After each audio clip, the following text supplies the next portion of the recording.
Goswami, who is currently a postdoctorate fellow at Institute of Science and Technology, Austria, who have his roots from Tezpur, Assam, and who've been working in the field of earth science. Today's initiative is a part of Advancing Northeast Portal. This portal basically it's an ICT initiative which aims to become a one-stop portal with regards to career and livelihood for students and entrepreneurs of the region from Northeast. I, on behalf of Advancing Northeast team, would like to welcome Dr. Bidyut Goswami. Thank you, Dr. Bidyut, for giving us time. In a very short notice, you actually agreed to be a part of this interactive webinar. And I would also like to invite all the participants who have joined us through Zoom, as well as who are watching us live in Facebook and later on would watch the same content in our YouTube channel. Thank you all for being a part of it. So the format of the talk is we'll try to keep it as interactive as possible. We'll try to capture the learnings and the journey from Dr. Bidyut, how from being from a very small town in Assam and how he's now working in trying to find the solutions related to earth science. So once again, on behalf of Advancing Northeast Portal, would like to welcome Dr. Bidyut. Thank you once again, sir. Thank you. Thank you. So sir, over to you. First of all, I hope everything is fine there in Austria. Yes, of course. It's all going good. Yeah. And we thought, like, when we thought of Environment Day, we do a lot of plantation drive, we do a lot of poster making competition, and we do a lot of things and small activities around environment. But then we know that to really tackle the environment, we need a very scientific, to tackle the problems that are there due to environmental issues, we really need a very scientific solution to it, right? So Bidyut, we would like to know from you, like, how have been your journey, like how from Tezpur, can you just take us through a journey briefly from studying in Tezpur, staying in Tezpur, and now currently working in this field, how you got into this? Okay, thank you, Dinesh. First of all, big thanks to NetFi and this initiative, and for inviting me and giving me this opportunity to speak about my experiences in this forum. And it's good to see so many people, actually. And yeah, so as you said, I come from, originally I come from Tezpur. I was born and brought up in Tezpur. I studied in a school. My primary school was Kumargaon Nimna Bunyadi Vidyalaya. That is in Chandmari, Tezpur. That's where I studied till my 4th standard. Then I did my schooling from Tezpur Golf Boys. From there, I did my matriculation and went to study science in Dorong College, Tezpur. So until my graduation, BSc. So graduation has a different level of education here. So I'm specifically mentioning BSc. BSc with physics major. I studied in Dorong College until then, and then I moved to Guwahati University to do my master's in physics.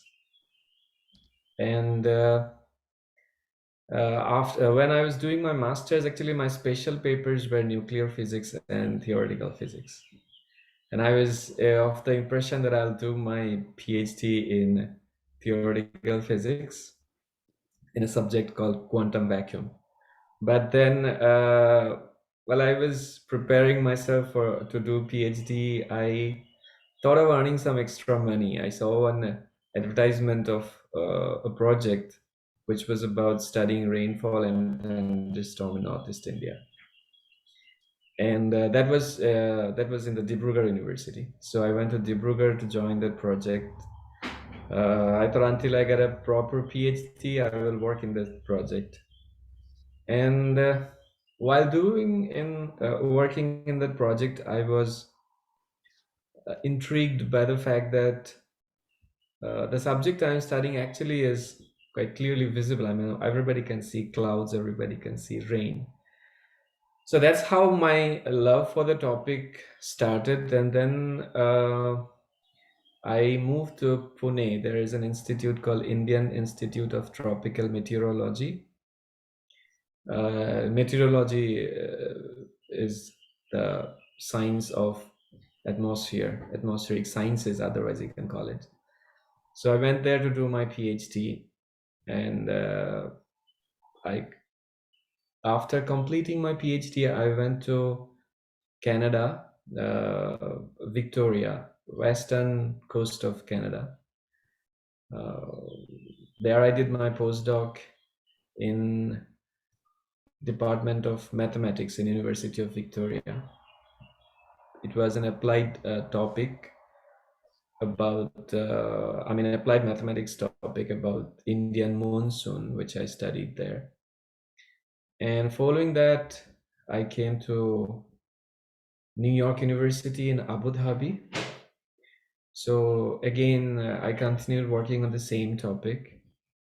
After that, I came to Seoul or Seoul. Many in Assam we used to call Seoul, but after staying in Seoul, I know that the local people call it Seoul. So I came to Seoul. I stayed there for 2 years, 2.5, I think, and that was more about changing climate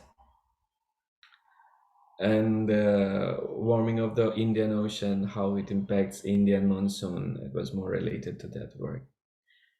And after that, I came to Austria, where I am currently working, Institute of Science and Technology, Austria. So it has, yeah, that's in short my journey from Tejpur to Austria. I mean, the place I'm in my home currently. Today is Sunday, so I'm located in exactly Klosterneuburg. The place is called Klosterneuburg. So yeah, I have stopped in few places in between from Tejpur to Klosterneuburg. So you have been like to a different places, like the way the cloud moves. I think you have been to different countries, and finally, currently, you are in Austria, I should say. Okay. So I was intentionally was not naming the place where you, because I found it very difficult to spell. So I thought I will leave it to you to spell. All right. So, Bidyut, can you please help us understand, like, when we say earth science, like, what exactly is this field all about, and what all do we do, or what do we do, learn or research on this field? Can you just take us through this field a bit in a more brief way? Okay, so when we say earth science, it's essentially a very vast field. So anything we see in nature, starting from like solid earth, ocean, atmosphere, and there is another sphere we call cryosphere, which is about glaciers and all, and ice sheets. So we essentially study all the aspects of earth science, but one man cannot do all the jobs. So there are different people working in different fields. Like some people, uh, geology is one subject in our colleges, and there is people from physics like me, and with various backgrounds people come into these fields, because atmosphere, when you study it, it's essentially a fluid. And so fluid dynamics is something which is very closely related to this field, but it is not limited to physics or geology. People from chemistry, they work on you would relate to like study of pollutions and other chemicals in the atmosphere. In oceanography, people see how the ocean moves, how the currents, ocean currents, the currents which are there in the surface, plus also the deep ocean currents. And atmosphere, when I say atmosphere, it's essentially like 20 kilometers from the surface of the earth. Beyond that, uh, the atmospheric composition is very like the density is very less, and it's more about ions and everything, so it doesn't come under atmospheric science. I mean, yes, people do study waves in the stratosphere, but all those rainfall and hurricanes, cyclones, they are typically limited within like a couple of tens of kilometers from the surface of Earth. And what we study, there are different ways to study atmosphere. To begin with, of course, there is observation. People observe different things, like how winds move. There are instruments which measure the wind's movement or ocean current movement, or even this measurements of earthquakes and all that comes under seismology and all seismographs. And yeah, I'm trying to think how many things I need to mention, because it is almost everything. And yeah, one more important thing is biology, how biology interacts our response to the climate. For example, uh, not everywhere in the ocean you will find fish. Fish is found in regions where in only in the nutrient rich regions of the atmosphere, ocean. Also, like certain type of trees, they grow in certain areas. You don't find all the trees in all different places of the world. There are specific trees for and there comes biology. And I have talked a little bit about chemistry, physics. And yeah, these are all different aspects that we can observe. And when we observe, one essential component of our weather and climate, that we want to know what is going to happen tomorrow, or day after tomorrow, or next year, or after 50 years, how what our climate will be. So we cannot observe the future climate, right? We need to model them. So one branch of earth sciences is about modeling the future. And we cannot model the future until we are able to model the current state. And also there is a branch which models the past state. So so it's about the study of past climate is called paleoclimatology, or so paleo means it's the history of past, like the study of past atmosphere and state of the earth. So in paleoclimate studies, people, yes, of course, there are proxies. I forgot to mention about observations. There are proxies, like in schools, we have studied like tree rings and all. So as the climate, I mean, as we progress in time, and when the weather happens, climate happens, it leaves its signature in nature, in form of tree rings. Or people study ice cores. So there are like sample of air trapped inside the ice. And when they form permafrost, which is like isolated from the current atmosphere, then they keep the signature of that particular atmosphere, which goes back to thousands of years. So yeah, we can observe past climate as well with some clever techniques. Yeah, I diverted from modeling to observing the past climate. But yes, the modeling part is very, very tricky, because to model the Earth system, you need to uh, represent everything you see in our Earth system in terms of equations. And because our Earth system, it follows a non-linear growth. So it's not like a linear equation or linear system. So your output may not be linearly related with your input. So any disturbance which you put in the atmosphere, the output may not be exactly proportional to the input. So these nonlinear systems, writing them in terms of mathematical equations, and growing over time, like you put something in your equation, and you see the solutions evolve over time. And that's how we forecast uh, for tomorrow or next month or next season. And why I am stretching tomorrow, next month, and next season, because these are different time scales. We cannot use the same approach to forecast tomorrow and forecast next decade. So there are different approaches, even though it's the same set of equations, but we take different approaches to forecast them because these are different time scales. So if you go to your forecasting app, it essentially gives you next 10 days forecast. But if you go to websites of Indian Meteorological Department or departments which plan for next 5 years or 10 years, or policies which we design based on our expectation of our climate 10 years down the line, those people are more concerned with those long-term forecasts.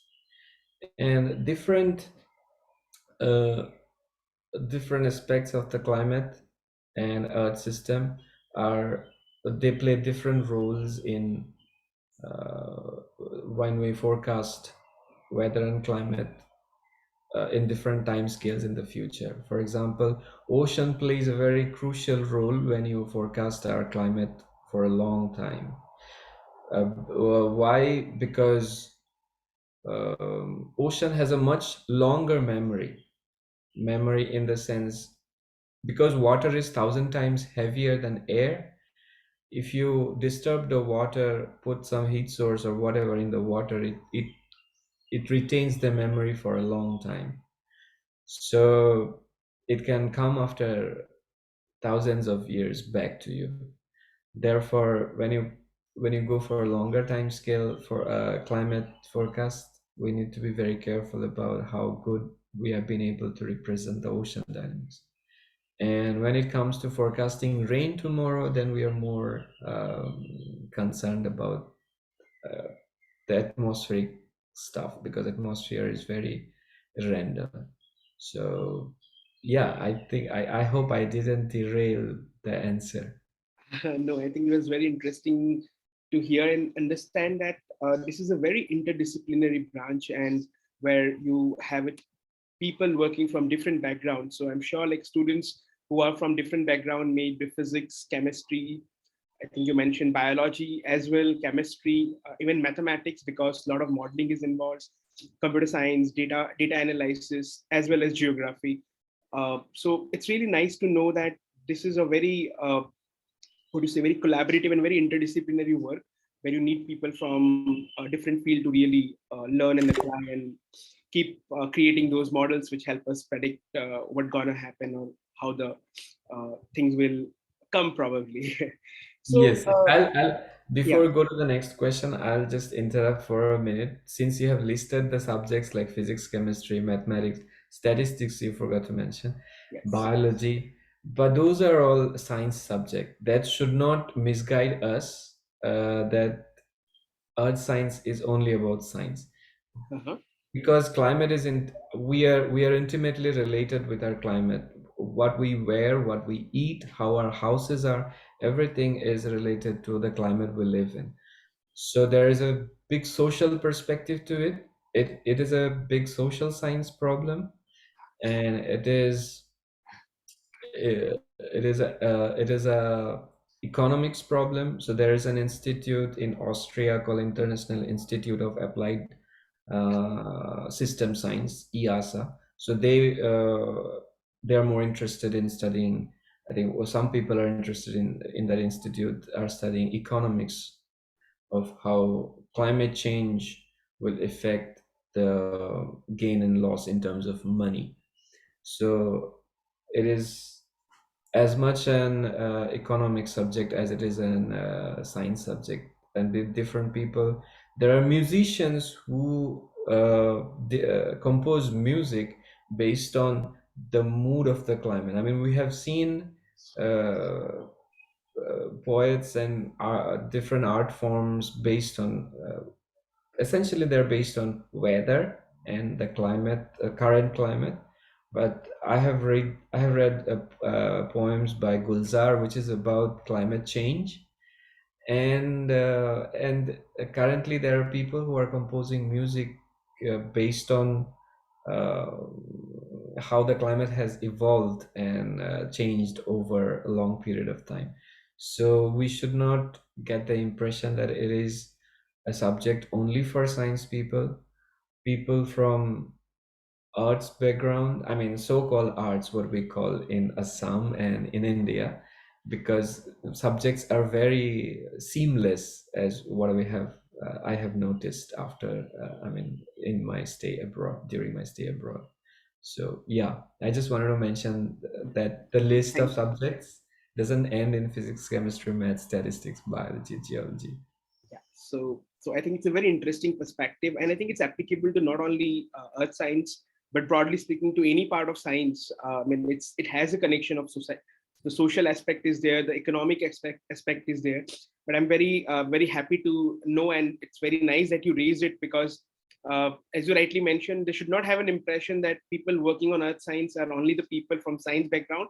But as you said, it's connected to everyone's life, and there are people, even like, I think musician was a very interesting perspective which you added. So thank you, Bidyut, for sharing this with us.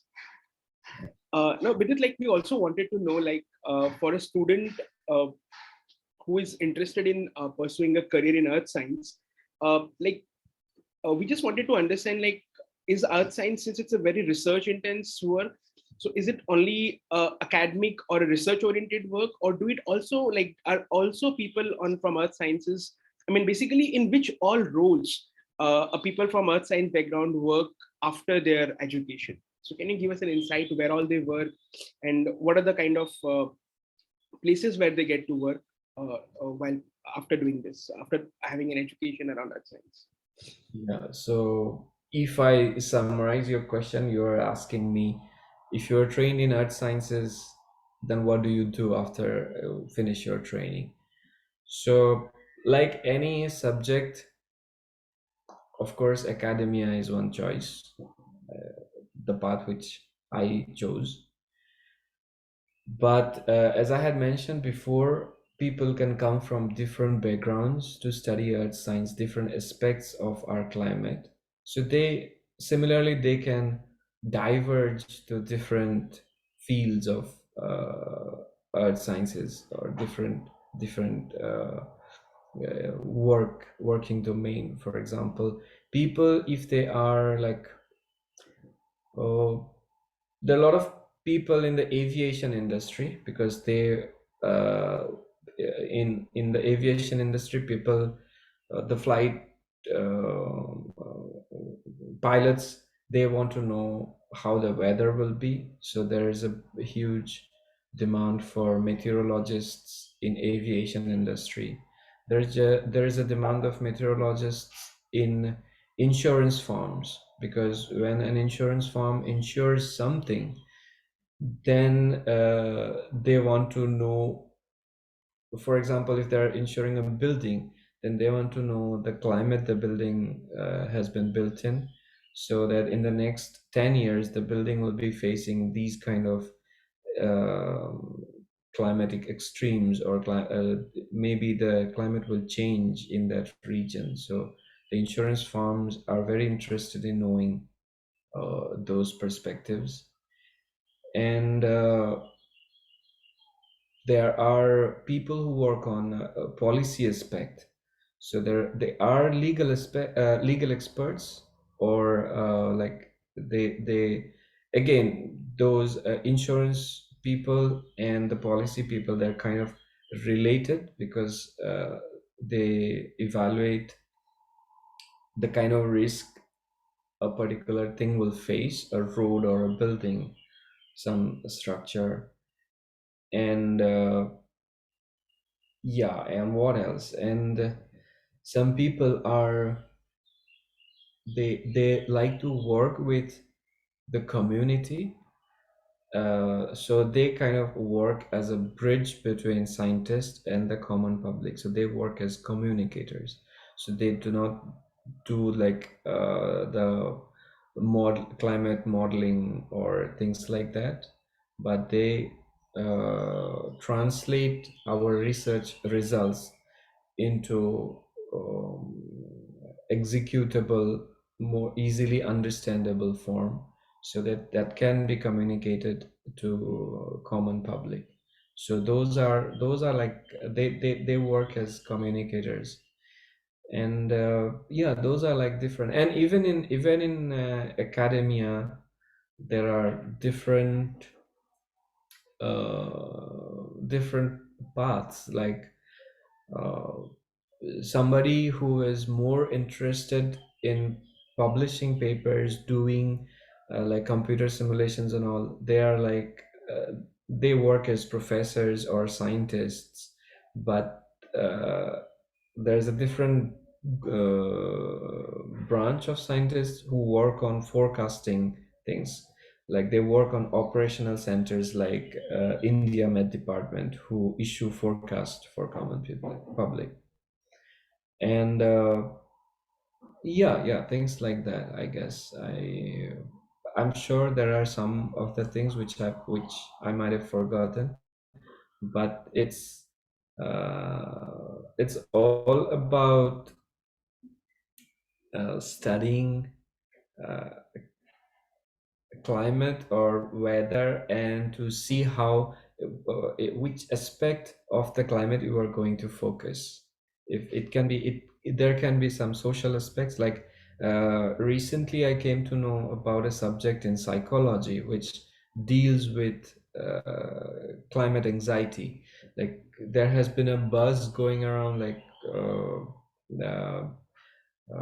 like I mean, we all know about the changing climate, but it should not be like that we live in a sense of fear or something. We need to act, we need to adapt, we need to change our lifestyle. But the changing climate doesn't necessarily want us to live in a sense of fear. So that has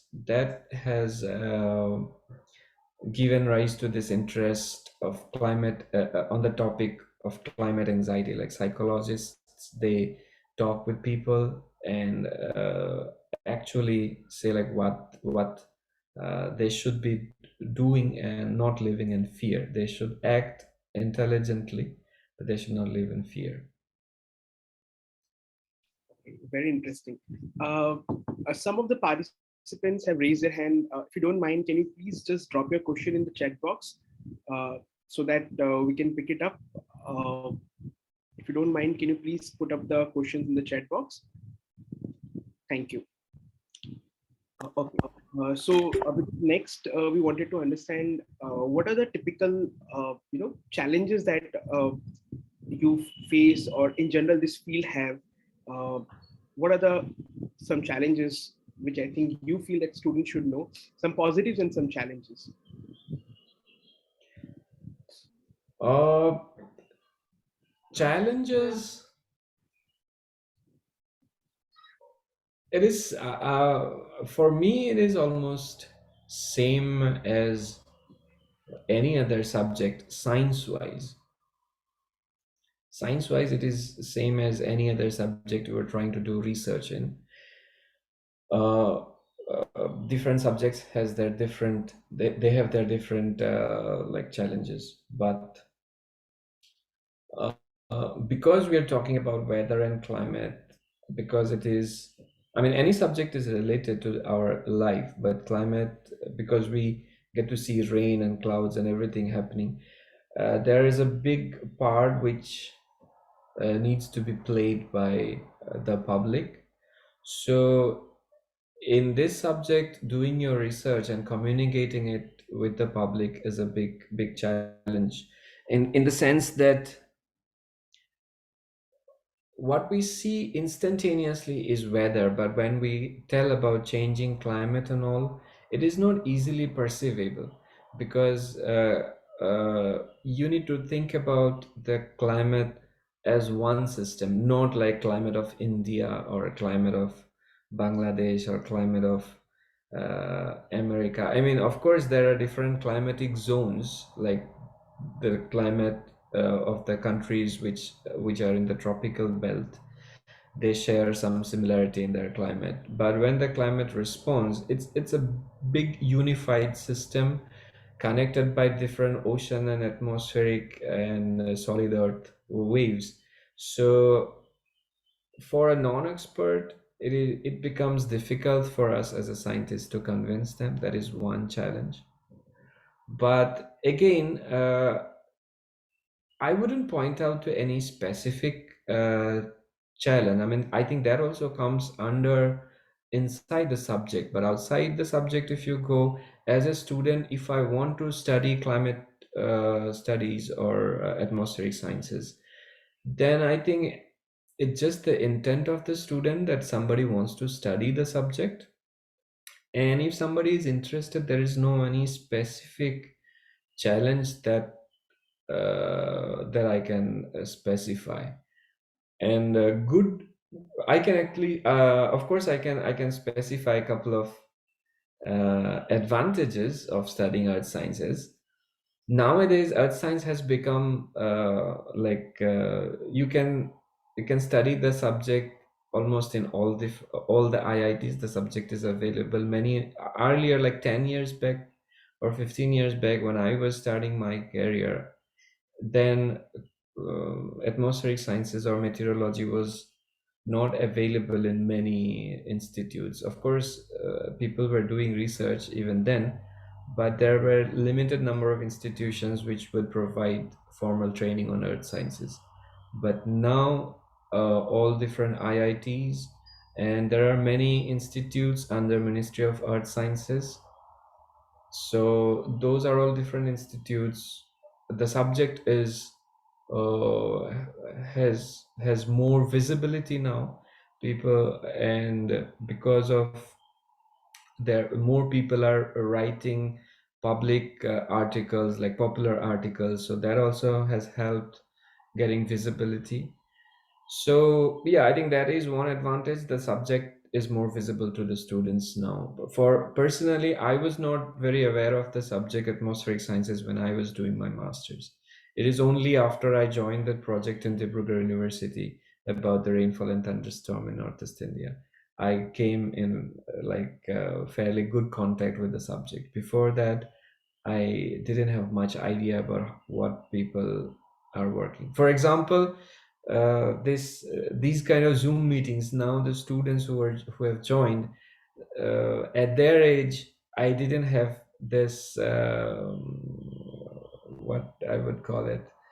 I wasn't privileged, or I didn't have this opportunity to witness different aspects of the subject, know about the subject. So these are all advantages.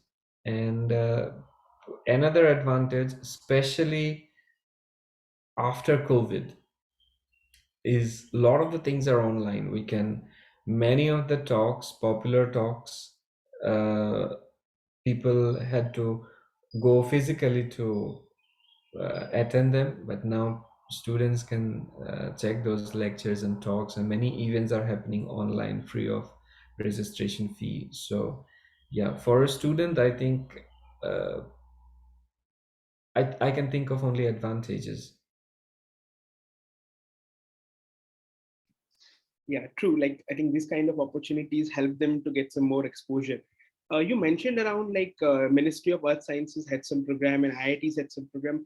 What are usually these programs like? Can you, because I think for students, I think they would like to know what are the programs, and if you can just highlight some of the programs, and then we'll also try to update the same in the portal so that students can know it further. Like what's the degree called, or what's the program's name, or can you name some more institute so that they can probably explore those programs? Okay, so I would start with the institute where I did my PhD, that is Indian Institute of Tropical Meteorology in Pune.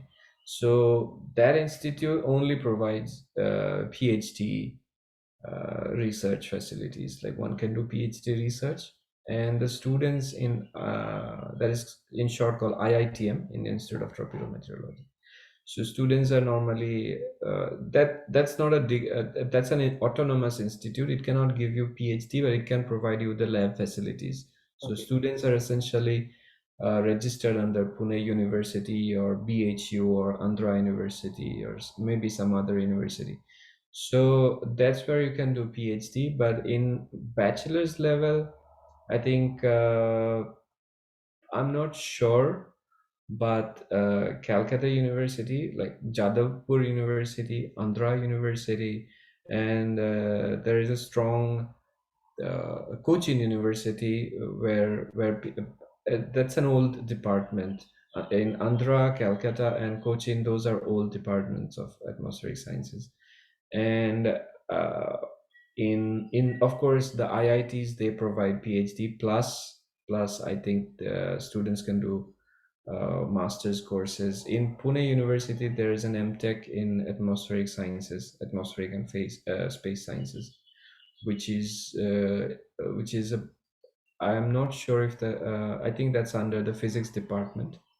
So, and apart from that, many professors, they work in atmospheric sciences, being in the physics department, because it is a branch of physics, and not just physics, chemistry and mathematics and other subjects as well. So they work in collaboration with atmospheric scientists in institutes like IITM. So yeah, if you, it is difficult to point to a particular department because there are so many at present in India. They can they can go to those departments, and if somebody is doing uh, masters in physics or bachelors in physics and they are interested in fluid dynamics or atmospheric sciences, some specific things, like they like to study about thunderstorms, or they like to study about specifically some specific event, then then there is ample opportunity to do 2 or 3 months interns in different institute in India as well as abroad. So students, yeah, I think I can remember one challenge now, because there are so many opportunities. Uh, you need to pick the one that suits you best. So all the information is available in the internet. You need to Google it, and when you find one, so you cannot Google all the information. You need to be little targeted. You can talk to people like us, some students, or anybody who has some knowledge about the current research going on in the field of atmospheric, I mean, art sciences. And depending on the interest of the student, the professor or the mentor can guide him or her to some specific departments, and they can write an email to the professor whose work they like. And once they write to the professor, then there are like very specific requirements of the institute where they want to go, and in that institute they can do an intern for 2 or 3 months. The biggest advantage of doing intern is you get exposure to proper research ambience, and you also get to assess that you were really interested in the subject, or it was just some kind of infatuation, and once you go into real stuff you felt like, okay, this is not for me, I want to do something. So you don't lose a lot of time, like 2 months, 3 months during summer. And yeah, and if you like it, if you continue to work on that topic, if you work hard in those 2 3 months, many people end up publishing good research publications.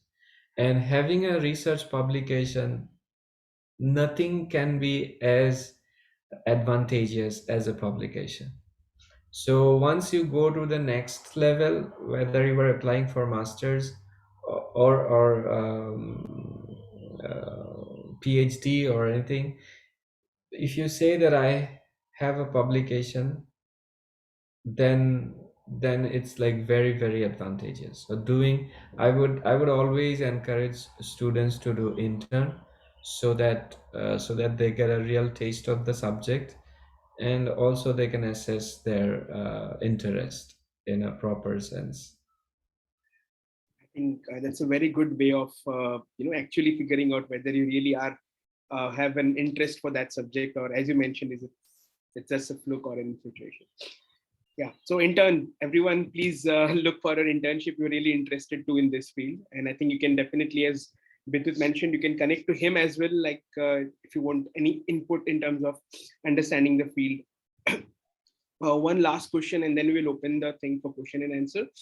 Uh, like, can you also mention around, like, if someone, so you mentioned around the programs that are available in India, since you have a lot of experience of working in different countries as well, can you just also highlight some countries and some institutes where students can actually explore options for studying abroad, and are there any scholarship or fellowship available, or if not available, and how to go about it?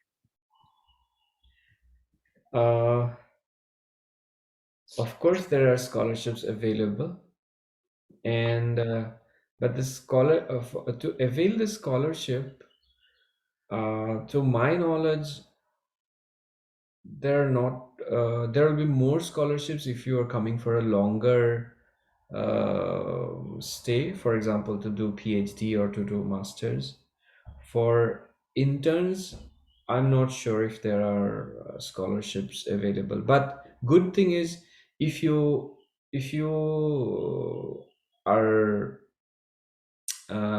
if you're selected by a professor, or if a professor agrees to take you as an intern, then your fooding lodging is covered, and they also give you something for your like daily expenses. So that is a good thing about intern. And otherwise, so I was uh, in Korea, so they give nice fellowships if you go through. I forgot what was the name of the fellowship. You can of course search in if that's a well-known fellowship. I forgot, it's the name is not coming, but they give you fellowship if you agree to learn Korean language and Korean culture. So as part of your stay in Korea, when you do your PhD or masters, first 6 months, I think they take you were required to take a course on Korean culture and language, which is good. So they give you that's a very handsome fellowship, and that is not just for atmospheric sciences. It can be any subject in general, and most of the fellowships, they are essentially not subject specific. They are for any subject. And in Europe also there are yeah, but it is difficult to point out to a specific fellowship, because uh, these fellowships are like there are a lot basically, but but the point is uh, connecting with the professor first. That is very helpful, because uh, outside India, everything is like the professor gets their own fund to do their research, and they can also apply for fund if a project gets if they are interested in a project, and they can ask for some funding to some funding agency. So if a student can connect with a teacher or a professor, a scientist, then they discuss their problem, then it is easier to get figure out a fellowship. But that is more relevant for PhD purpose. For masters, different universities have their different requirements. For example, if you come to universities in Europe, you're not necessarily supposed to have a TOEFL score, I think, because these are not native English speaking country. But if you go to US and Canada, you need to clear the TOEFL. I mean, some English proficiency test. And of course, they will have their specific entry requirements. But what is most essential in getting into this master's program is to write a good cover letter. Why do you want to come? It is not totally based on your mark sheet. So even if you have not scored stellar marks in your BSc or higher secondary level, that is not a big issue. The point is your how motivated you are. That carries a lot of weight. So if you are motivated, you can your motivation is reflected in the cover letter. Then uh, you have a good chance of getting enrolled or getting recruited. And one institute I was in, as I mentioned, New York University, Abu Dhabi, they have a very good sponsorship. Not, I wouldn't say program, uh, it's more like a policy. So if you're, because it is located in Abu Dhabi, Middle East, they are familiar with the financial background of developing countries like India. So if you get through their entrance means not a written entrance, they have like several rounds, but the first, of course, is to submit your application. I think you need SAT for that. And but if you have uh, qualified all the rounds, only problem is your finance, then they got it covered. You need to submit the proof of financial background of your family, like if your mother doesn't earn anything, your father doesn't earn anything, you're from a very poor background, it's only the finance that is the barrier for you, then they got it all covered. Your whole tuition fee will be waived. So they from 0% to 100%, it can be anything. They will evaluate your financial background, and based on what they find, they may not waive anything, but they may waive all the whole tuition fee as well. And why NYU Abu Dhabi is a very, I would say, is very tempting because they give a lot of opportunities to students. But like for example, doing projects twice in a year in two different countries away from UAE.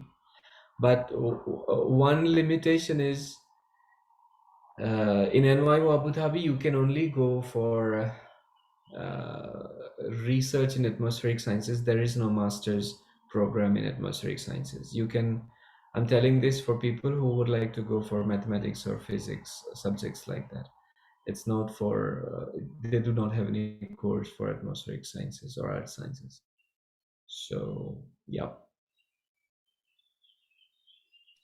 Would you also like to share something around if someone wants to study in Austria and Canada, based on your experience in the two countries? Oh, yeah. I mean, Austria, specifically Austria, I don't know. It's just been a couple of months for me here. I've joined very recently. But as a whole, in Europe, uh,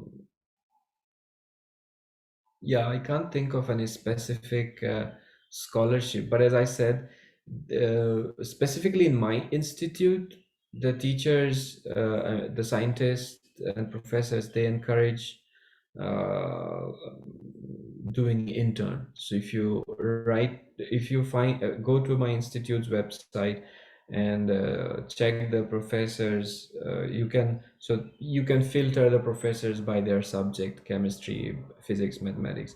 And if you like some professor, then you can write to him or her. And there is something called summer intern program. Every summer it happens for 2 to 3 months.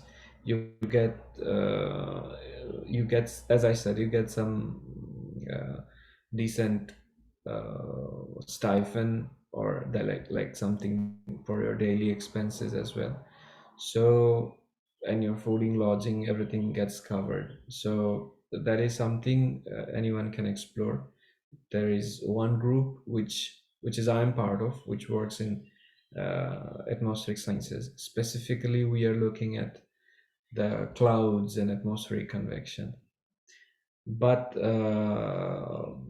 the professor has a background in mathematics with whom I'm working with. So people from mathematics also can apply with some related program related to atmospheric waves and all, maybe even ocean waves.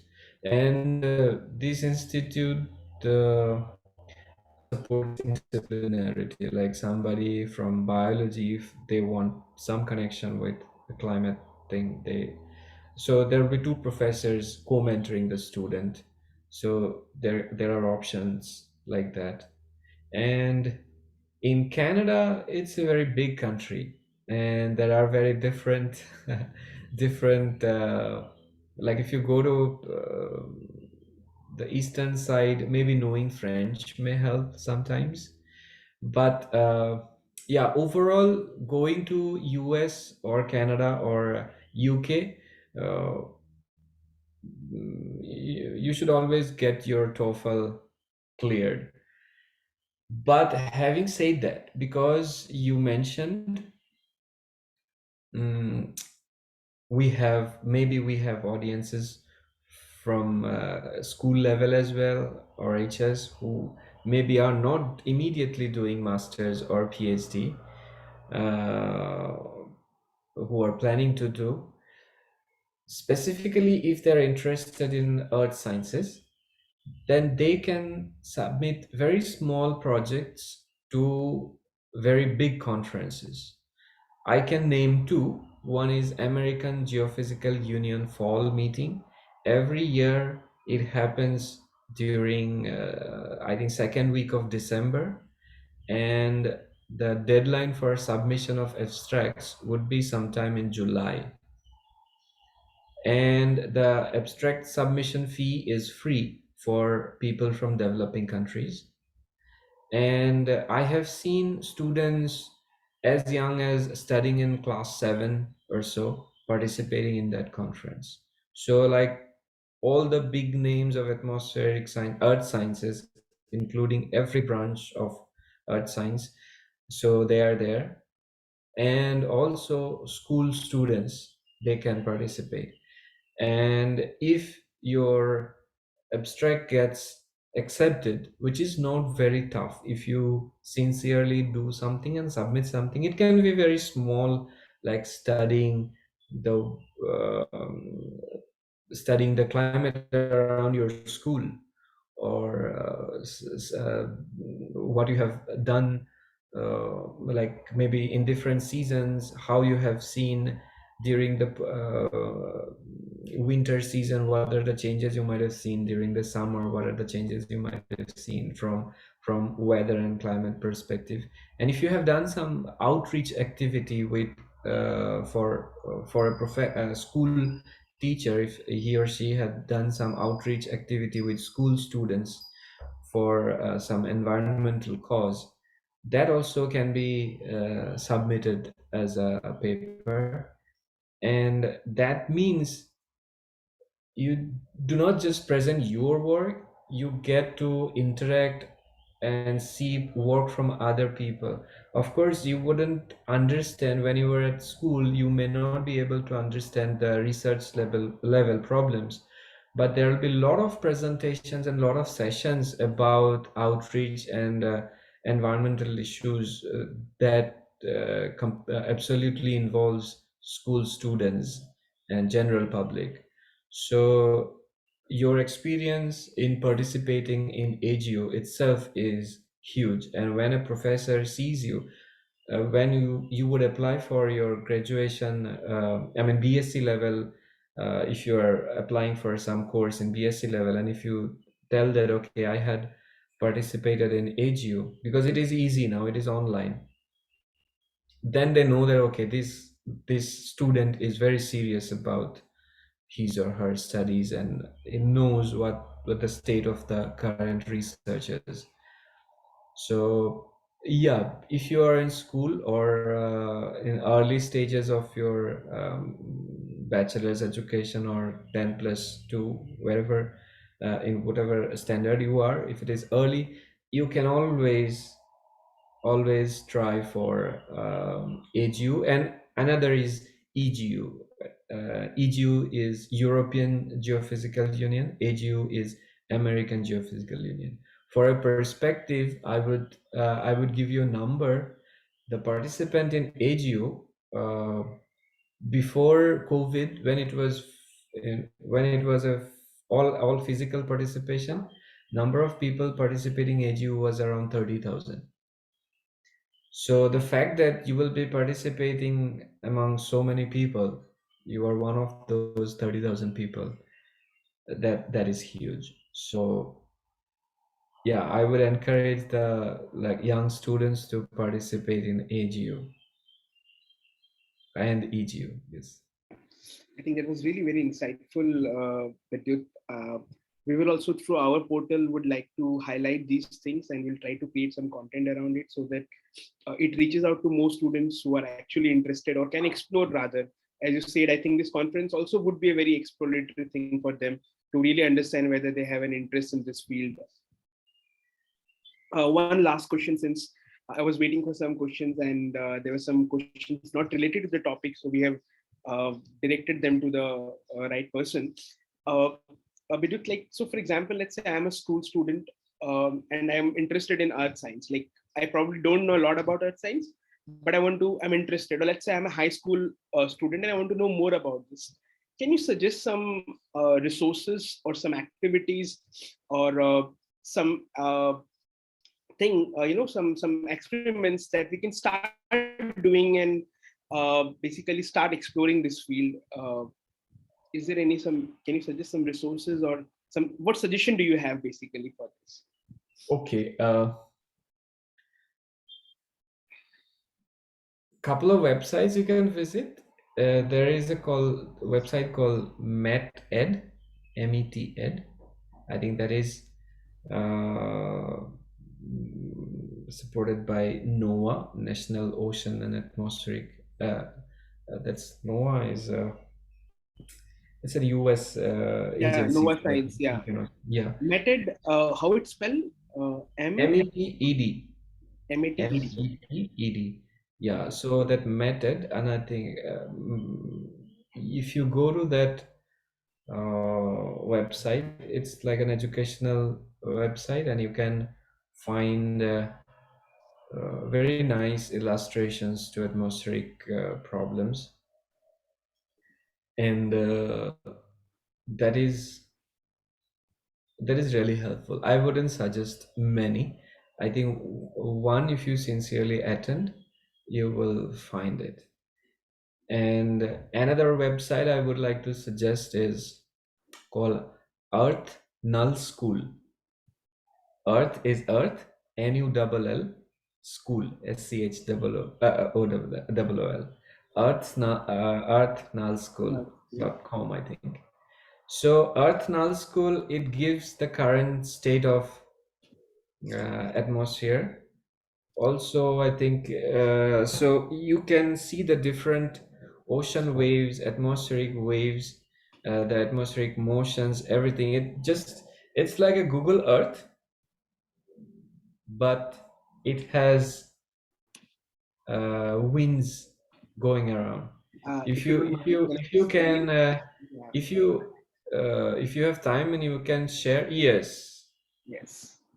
So there, if you go to where Earth is written, yeah, you can give. So this, you are looking at height of surface, at the surface. If you go to 850 HPA, that is like 2 kilometers above the Earth. The height here seeing? Yeah, yes, yes.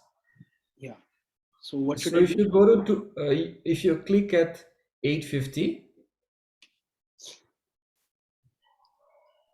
and yeah, you can. This is your currently we are, I think monsoon is about to onset. You can see the monsoonal flow, the green thing you are seeing over Yes. Indian Ocean going to India. Yeah, that is our monsoon flow. And you can keep monitoring this as a student. If you keep Mm-hmm. monitoring this site and keep a screenshot of this, uh, for example, if you keep a screenshot of this screen for like every day during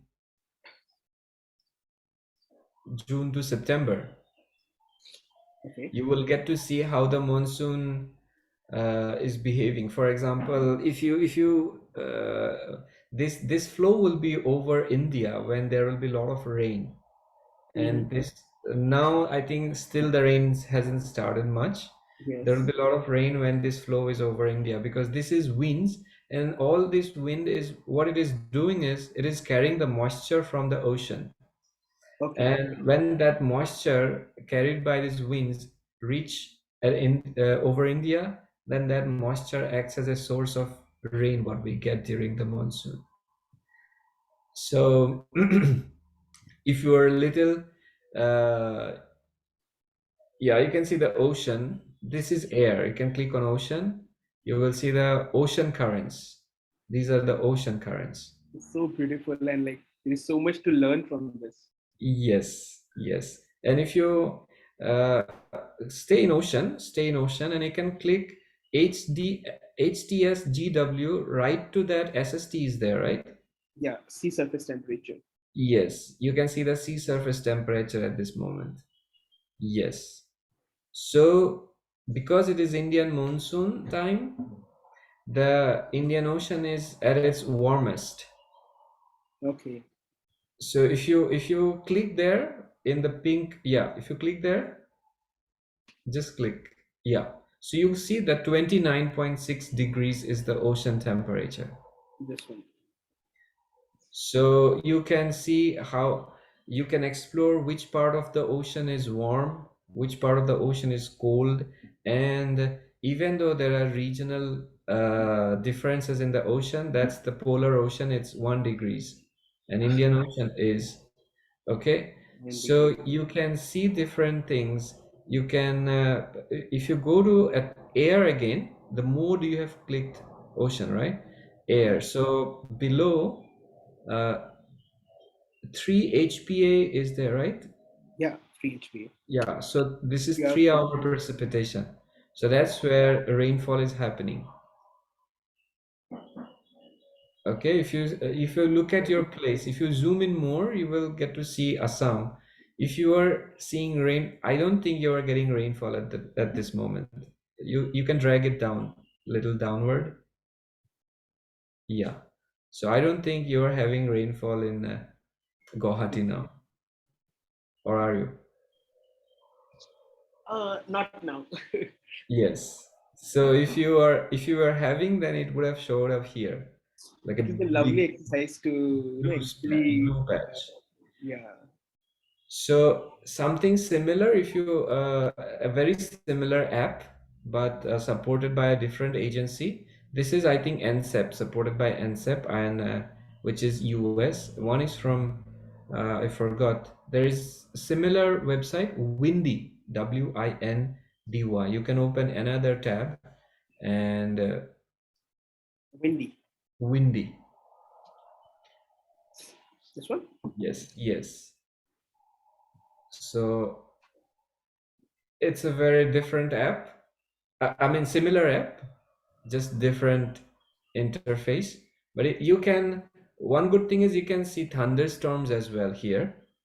Okay. So it has picked up your location, Guwahati 29 degrees. Not much of wind, 2 knots per hour. Mm-hmm. So windy and null school. That is to, okay, if you go to null school again, I would like to tell one more thing. I more frequently visit null school. That's why. So these, if you zoom out, if you zoom out Yep. to the, yes, and drag it down, that's okay. Go to 250 HPA or 70. 70. Yeah, 70, and click on wind. Instead Mhm. of 3 HPA, click on wind below. Wind. Yeah. So straight away, what you notice is wind 70 HPA means higher level. It's like exactly, it will be like how many? Like 15, 20 kilometers above the surface. The winds are very smooth. Mm-hmm. So you can see the effect of friction on the surface winds, because surface winds are very not as smooth as the ones at 70 HPA. Mm-hmm. So in atmosphere, we normally measure height in terms of pressure, because pressure decreases As as we we go. go up. So uh, because there are like mountains and all, we do not measure the height in terms of kilometers. I mean, in terms of height, we measure the altitude in terms of pressure. So 70 HPA is very high. So the winds are very smooth. So this feature what you are seeing over India, like winds moving clockwise. Yeah. Yeah. This is what we call an anticyclone, Tibetan anticyclone. Okay. And this is a feature of Indian monsoon. And if you remember the winds which you had seen at surface or 850 HPA, the Mm. winds over India was going from left to right. Right. Yes. But in the upper level, it is going from right to left. Yeah, this is going from left to right. Mm-hmm. Upper level, it is going from right to left. Yeah. Okay, so this is basically creating a twist between surface and upper level. And in atmospheric sciences, in technical language, we call it shear. So yeah, as a school student, you can keep monitoring these websites day to day. If you are having if you read about a cyclone Mm-hmm. in the news, Mm-hmm. then go to this website and see the wind circulation where the cyclone is. Mm-hmm. And when you see the cyclone, you can check the surface temperature of the ocean, sea surface temperature. Where the cyclone is over ocean, then the sea surface temperature will be high. And the cyclone will precipitate, it will produce rain. After the rainfall, the surface of the ocean will cool down. You can compare, and I do not see the address bar in your screen. In the address bar, there is an option to change the date. If you no, yeah, I mean, uh, so if you click this grid is there, right? No, below control. Can you see the word control little below? Yeah. Now, and then in that, yeah, if you click in your address bar, somewhere the day will show up in the address bar of your browser. Yeah, here also you can change. Yes, I didn't know that actually. So you can change the date. If you go to May, when was this cyclone Ashani or something? There was a cyclone, I think, in uh, May 7th or something, if you choose.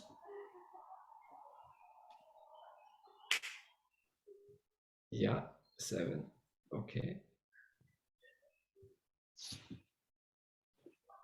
If it's higher level, go to 850 or 1000. And first with 850. Yeah. So there was this cyclone, I think little after 8 May or 10 May if you choose. 9 is okay. Okay.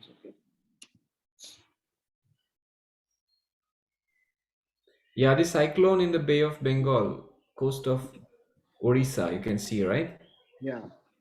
That's your cyclone. That's what you were reading about in the newspapers. Okay. So So when you read any big weather event in the newspaper, go to this website and check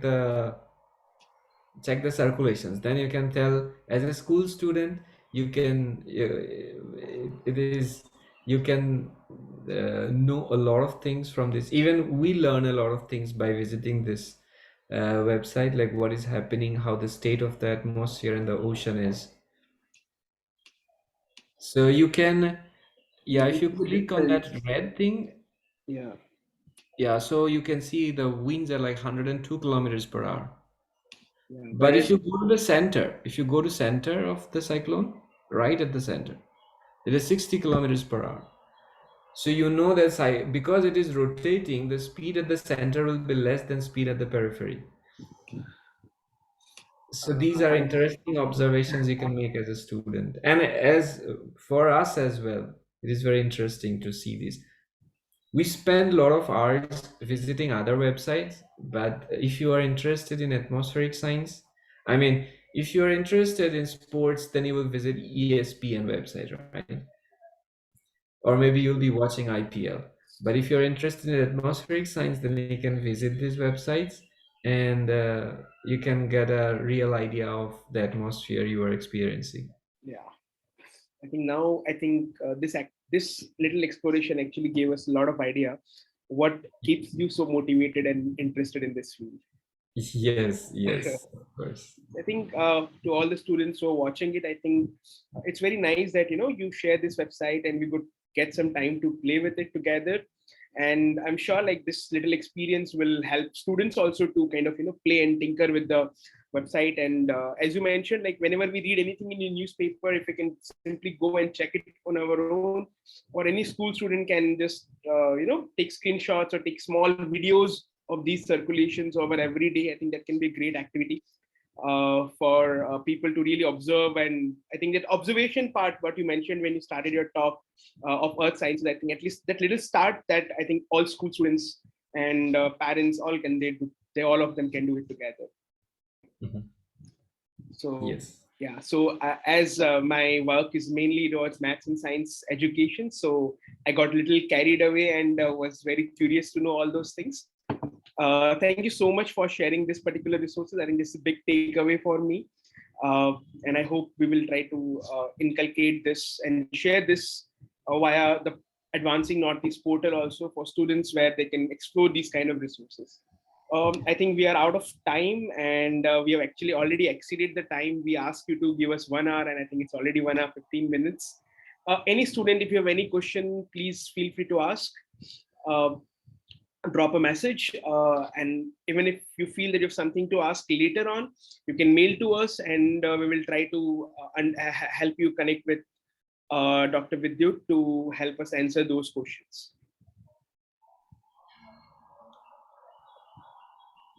I think there are not many questions apart from this. Actually, you explained everything so systematically. I think I had a great time learning from you and get a feel of what earth science is. I hope all the students who have been a part of this particular webinar and who will see it later on once the recordings are available will get at least a feel of earth science. Some key takeaway for me was definitely earth science is an interdisciplinary science, but it's not only related to science, it also has an application to society, or I would say social science as well. uh, Another very interesting takeaway was that how you have how your journey from Teshpur to different parts of the world was very interesting for me to personally to listen, was because I think this belief that many of us have, that if you're from a small town, probably you cannot study to a next level, or you cannot study and work in abroad.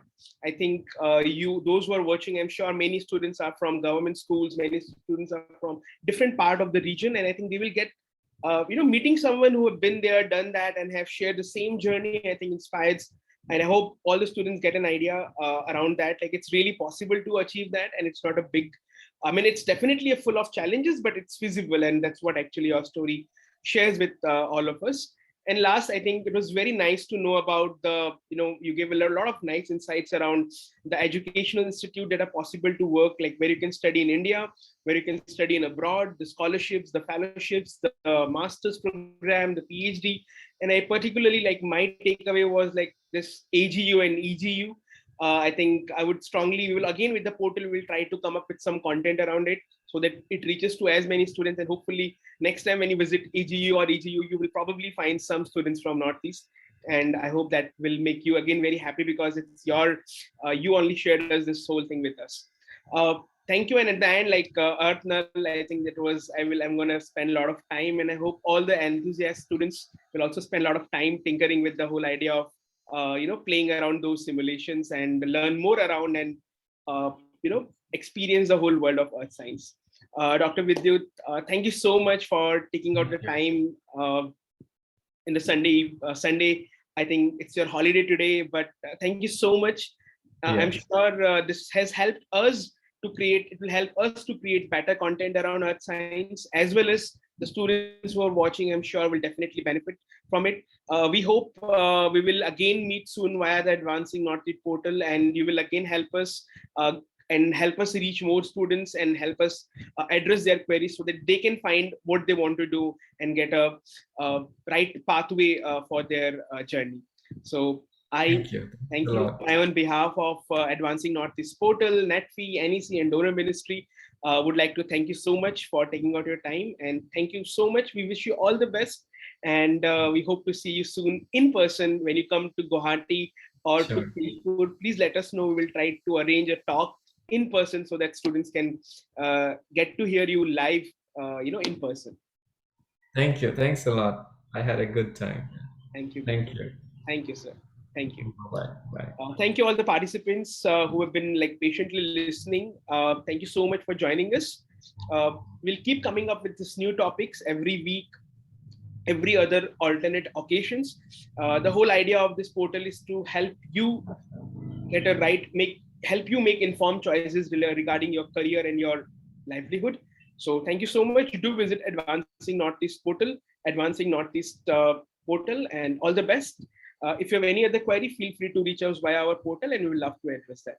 Thank you once again. And with this, I conclude the session. Thank you so much once again, Dr. Bidyut. Yeah. Bye-bye. Bye. Bye-bye. Thank you.